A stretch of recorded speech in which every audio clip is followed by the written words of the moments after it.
CBS Sports put out their NFL All-Under-25 defensive team for 2022. Two Cleveland Browns making that list.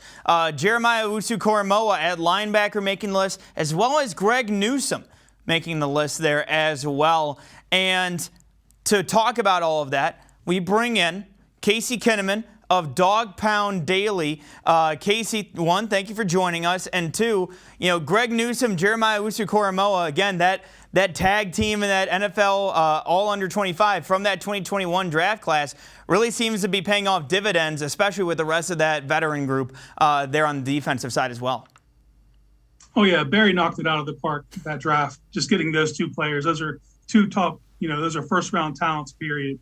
And if you look at that list, I mean, just some monsters. You got to understand that Chase Young is on the second team for pass rushers. I mean, it's just crazy talent in this league, a lot of young monsters. And look at the guys that are, ahead of JOK right now. You're looking at Micah Parsons and Devin White, Patrick Queen. And that's I do believe that JOK will join that group this season. I think he's going to be looked at in the same light. He's dynamic. He's a playmaking weapon on defense, and he's just now coming into the zone. And then conversely, you look at Greg Newsome, look at his rookie season. I mean, that's trial by fire. When you're the corner opposite of Denzel Ward, you're going to be tested. And the young man was, and he passed with flying colors. What's most impressive to me is that he trusts his technique. He's a guy that, doesn't get handsy, plays the position, stays patient, tremendous with pass breakups. He has the ability to, he does get beaten off a move. He has great, makeup speed. And what he was able to do on those shallow crossers, just cutting them down from from the jump.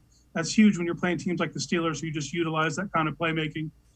It's Greg Newsome also, I don't know if he'll ever ascend to the all-pro talent that I think that JOK will, but he's going to make a name for himself in this league really quickly. Well, and on top of that, too, when it comes to Greg Newsome, it's not like he's an older prospect either. He turned 21 in May, a week after he was selected. So, for him, he's still young. He's got plenty of time to stay on this list at this point. Oh, yeah, and they utilize that guardrail, get him in here young, develop him, and then, just recognize who you're going to re-sign and build with them so that when you get that second contract, you get their entire prime. And both those players, Greg Newsome included, is definitely included in that.